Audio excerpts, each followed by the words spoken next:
반갑습니다. 선도 체험기 두 번째 이야기입니다. 수도 과정은 매우 중요하기 때문에 가능한 자세히 엮어가도록 노력하겠습니다. 강의가 끝나고 방을 배정받았는데 2층이었습니다. 여장을 풀고 수련하기 전에 목욕제계도 했습니다. 1시간여 명상을 하고 수련을 시작했습니다. 먼저 상상으로 63빌딩 옥상으로 올라가서 가족, 친지, 친구들에게 가슴 저리는 석별을 하고 현관 입구 아스팔트 바닥으로 뛰어내렸습니다. 머리는 깨지고 온몸은 으스러져 바닥에 피가 흥건했습니다. 잠시 후 경비원이 나와 사람 죽었다고 소리 지르며 119에 신고하고 하얀 천을 가져다가 덮어주었습니다.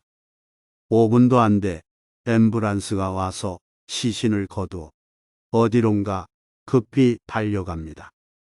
도착한 곳은 강남 1월동 삼성의료원 응급실. 당 지휘사가 천을 열어보며 차트에 꼬부랑 글씨로 몇 자 기록하고 지하 영안실로 안내해서 장례식장이 차려졌습니다. 조금 지나니 서울에 사는 형제, 친척들이 들이닥쳐 울고 불고 난리가 아닙니다. 부모님과 누님은 거의 울다가 혼절합니다. 아내와 자식들도 너무너무 가슴 아파합니다. 아주 절친했던 친구들도 오고 선 후배들도 오고 직장 동료들, 친척들도 와서 조문을 합니다. 내가 그렇게 좋아했던 선 후배들의 주고받는 대화를 들으며 과연 내가 잘 살았나 못 살았나가 느껴지기도 합니다. 하루 이틀 지나 3일째가 되어 연구차에 실려나가 양재 화장터에서 한 줌의 재가 되어 가족들의 슬픔 속에 한강에 부려지고 가족들을 따라 집으로 갔지만 나는 안중에도 없고 내가 쓰던 물건들을 다 정리해서 버립니다. 한참을 멍하니 앉아 있다가 이제 내 몸은 완전히 없어졌구나라는 생각이 들어 남은 영혼마저 버리기 시작했습니다. 태어나서 처음 생각나는 기억부터 오늘 장례식에서 있었던 기억까지 차례차례 낱낱이 떠올려서 블랙홀에 던져버리는데 한 5시간 정도 걸리더군요. 서너 바퀴 돌릴 때부터는 살아오면서 만난 인연들과의 관계에서 화가 나기도 하고 억울하기도 하고 슬프기도 하고 미안하기도 하고 그러면서도 잘못 살았다고 느껴지기도 하고 그때는 먹고 살려니 어쩔 수 없었어라고 합리화도 하더니만 5바퀴째부터는 이건 세상에 나쁜 놈은 나밖에 없더군요. 완전히 가식적으로 살았고 위선적으로 살았고 잘난 척, 있는 척, 똑똑한 척은 혼자 다 하고 특히 아내를 버릴 때는 눈물이 앞을 가려버릴 수가 없었습니다. 그 이쁘고 착한 숙녀가 나 하나 믿고 시집 왔는데 그의 하나하나를 이쁘게 봐주지 못하고 구박하고 무시하고 윽박지르고 돈 잘 벌어다 준다고 의시되고 가슴이 먹먹해서 더 이상 수련할 수가 없었고 그래 그런 네가 돌을 깨쳐서 무얼 할 거며 네가 돌을 깨친다면 길 가는 개가 웃겠다 싶기도 하고 이제는 도저히 사람들 앞에 설 자신감도 없어지니 더욱더 진짜 죽고 싶었습니다. 실제로 책상 앞에 앉아서 유서를 쓰기 시작했습니다. 너는 한 끼 밥 먹는 것도 아깝고 더 이상 살 가치도 없다. 차라리 내가 앞으로 먹고 살 양식을 저 아프리카에서 굶어 죽어가는 아이에게 줘서 그 아이가 굶어 죽지 않고 살아서 훌륭한 사람이 된다면 이렇게 잘못 살은 내 인생이 반가이 되지 않겠나? 프로스펜으로 쓰는데 눈물에 잉크가 번져서 유서가 까맣게 되어버렸습니다. 유서를 다 쓰고 2층 창문을 열고 올라섰습니다. 건물이 산중턱에 지어졌기 때문에 2에서 3m 옹벽 위에 철제로 담이 쳐져 있더군요. 그 위로 떨어지면 고통 없이 바로 갈 것 같았습니다. 그때가 밤 12시경쯤이었습니다.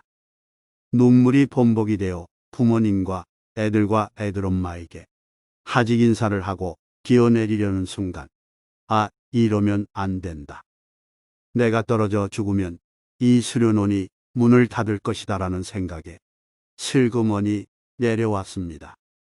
내려와서는 죽고 싶어도 죽지 못하는 쪼다 같은 새끼라는 생각에 또 서름에 복받쳐 거이거이 우는데 너무 소리가 커서 옆방에서 수련하는 도반에게 피해를 줄까봐 이불을 뒤집어 쓰고 통곡했습니다.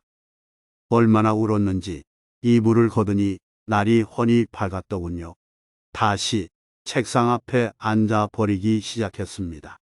그런데 이게 웬일입니까? 그렇게 버리기가 힘들었던 기억들이 버리려고 떠올리니 일생이 영화필름 돌아가듯이 자동으로 블랙홀에 빨려 들어가는 것이었습니다. 얼마나 신났는지 몰랐습니다. 아마 3일 만에 거의 30생은 버린 것 같았습니다. 2에서 30생을 버리다 보니 이상한 현상들이 일어나기 시작했습니다. 나라는 존재는 느껴지지 않고 모든 것이 하나로 보이고 모든 것이 공으로 보이고 모든 것이 우주로 보였습니다. 이때 느꼈던 환희심은 이루 말할 수 없었습니다. 그래도 계속 버리는데 4일째 되는 날 밤 갑자기 내 몸속의 모든 장기가 아주 선명하게 연홍색으로 보였습니다. 하지만 간만큼은 짙은 밤색으로 보였어 한참을 바라보노라니 바닷가에 쌓은 모래성이 바닷물에 씻겨나가듯이 서서히 연홍색으로 바뀌더군요. 온몸이 연홍색으로 완전히 바뀌니 나는 평생에 병들어 죽을 일이 없다라는 생각이 들었습니다. 하지만 버리기는 계속되고 5일째 되는 새벽에 갑자기 몸이 없어져 버렸습니다. 하도 신기하고 겁도 나고 해서 밖으로 나갔습니다. 별이 총총히 떠 있는 깜깜한 밤인데도 개미 새끼 하나까지 보일 정도로 훤한 데다 산에서 불어오는 봄바람이 내 몸을 아무 걸림 없이 통과되는 것이었습니다. 나는 나를 느끼 못하고 한껏 산길을 돌아다녔습니다.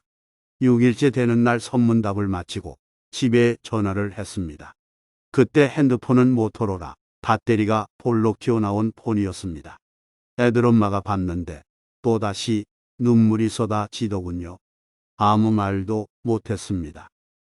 그냥 나 여기 가야산에 공부하러 왔는데 걱정 말라고 미안하다고 그랬더니 은쟁반에 옥굿을 굴러가듯 천상의 목소리로 집 걱정하지 말고 공부 열심히 하고 오라고. 와, 애들 엄마 입에서 이런 말이 나오는 것은 기적입니다. 히읗. 오직 죽기 위해 버리기는 다시 시작되었으나 더 이상 버릴 것이 없었던 나는 별다른 새로운 현상은 없었습니다. 단지 5일째 느꼈던 몸 마음이 없어지고 모든 것이 하나라는 것, 또한 모든 것이 허공이라는 것 말고는. 하지만 2주째 내내 강력한 버리기는 계속했습니다. 이때 일어났던 현상들, 느낌들은 수련 이야기 끝나고 모두 정리해서 올리겠습니다. 이때 부처 자체가 되는 과정이었습니다. 2주를 마치고 3주째는 수련 방법이 달랐습니다. 몸을 죽여서 버리라고 하는데 몸이 있어야 죽이지요라고 하니 만지면서 느끼는 놈을 죽이라는 것이었습니다. 열심히 죽여서 버리는데 갑자기 몸에서 이름 모를 벌레들이 엄청 나오는 거예요. 이 벌레들을 잡기 위해 온몸을 해부해서 장기 하나하나, 세포 하나하나까지 이 잡듯이 헤쳐서 잡아냈습니다. 오래돼서 기억은 잘 안 나지만 오징어는 몇 트럭을 잡아낸 것 같아요. 그것들을 다 잡아내니 다음에는 온몸이 큰 참치인지 큰 이무기인지로 되어 있어서 그것을 잡아내는데 애를 먹기도 했습니다. 또 수없이 많은 구조물, 철근, 바위돌 등등 일주일 내내 벌레 잡는데 시간을 다 보낸 것 같아요.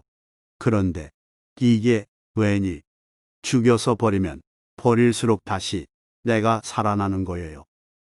2주간 수련으로 완전히 내가 없어지고 허공 자체가 되었는데 하지만 의식은 점점 더 커지는 거였습니다. 4주 끝날 무렵에는 우주 전체가 나석에 꽉 차 있는 것을 깨달았습니다. 이걸 어떻게 말로 표현할 수 있을까요? 그 이후에도 죽여도 죽지 않는 불사신이 되었지만 죽이기는 한 주간 더 진행되었습니다. 여튼 5주를 마치고 하산해서 현실에서 일어나는 현상들, 일어나는 일들, 상상을 초월하는 능력들은 샵 세 번째 이야기로 이어집니다.